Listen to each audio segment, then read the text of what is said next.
4-2-2 formation use করে আমি টানা 4-5 সিজনে ডিভিশন 1-এ উঠছি, বাট এই সিজনে অলরেডি হইতেছে 30টা প্লাস ম্যাচ হাইরা গেছি। সো সেই দুঃখে হইতেছে ফরমেশনই চেঞ্জ করে ফেলছি। আগে যে ফরমেশনে গেম প্লে করতাম ওই ফরমেশনে ব্যাক করছি। সো এটা হইতেছে 4-3-3 বা 4-3-1-2 বলা যায় আর কি। ফরমেশন পরিবর্তনের সাথে সাথে এখানে মিডে কিছু পরিবর্তন করা হয়েছে, যদিও মিডে এখানে খুবই ছোটখাটো পরিবর্তন করা হয়েছে।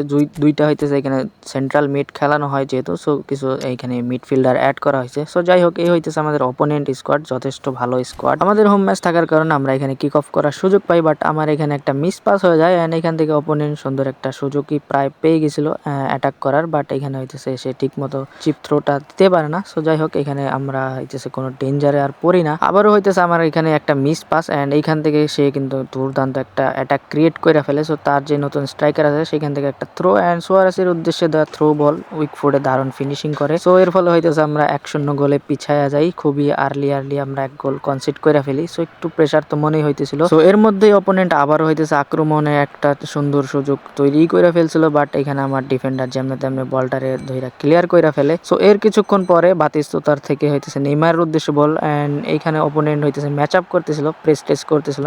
সেই সুযোগে আমরা হইতেছে এখানে সুন্দর একটা ফিনিশিং দিতে পারি। তো এখানে এক গোলের সমতায় আসলেও এখানে এই সমতা খুব বেশি সময় আমি দীর্ঘায়িত করতে পারি না। এখানে জুলিয়ান আলভারেজকে নিয়ে এসে খুব সুন্দরভাবে বের হয়ে যায়, ট্যাকেল দেওয়া হইতেছে, আটকানোই যায় না কোনোভাবে। এই গোলের সুবাদে সে হইতেছে আবারও লিডে চলে যায়। খেলা চলা 37-38 মিনিটের দিকে এখানে সুন্দর একটা কাউন্টার করার সুযোগ পায় অপোনেন্ট এন্ড তার আলভারেজ কেমনে জানি হইতেছে বের হয়ে যায় এন্ড এর কোনোভাবেই ট্যাকেল দিয়ে আমি আটকাইতে পারে না, আবারও সে গোল কইরা ফেলে। সো এই গোলের ফলে সে হইতেছে 3-1 গোলের লিডে চলে যায়। আবারও খেলা যত সামনের দিকে যাচ্ছিল অপোনেন্ট হইতেছে ততই হাবি হইতেছিল আমার উপরে। সো যাই হোক, এরপরে হইতেছে কিমিকের থেকে নেইমারের উদ্দেশ্যে বল এন্ড অপোনেন্ট এখানে প্রেস্টেজ করে না, যার ফলে এখানে সুন্দর একটা double touch and shoot and এখানে গোল কইরা ফেলে নেইমার, যার ফলে হইতেছে স্কোর লাইন হয়ে যায় 3-2। হাফ টাইমের পরে এখানে আমি বেশ আক্রমণাত্মক খেলা ট্রাই করি এন্ড এখানে বেশ কিছু চান্সেস ক্রিয়েট হইতেছিল, কিন্তু এটার এন্ড কোনোভাবেই পাইতেছিলাম না। সো যাই হোক, এরপরে হইতেছে নেইমারকে প্রেস করতে গিয়ে অপোনেন্ট মিস্টেক করে ফেলে এন্ড আমাদের বাতিস্তুতা ফ্রি হয়ে যায়। এখানে সে ইজি একটা গোল স্কোর করতে পারে, যার ফলে হইতেছে স্কোর লাইন হয়ে যায় 3-3। সো এরপরেই হইতেছে আমাদের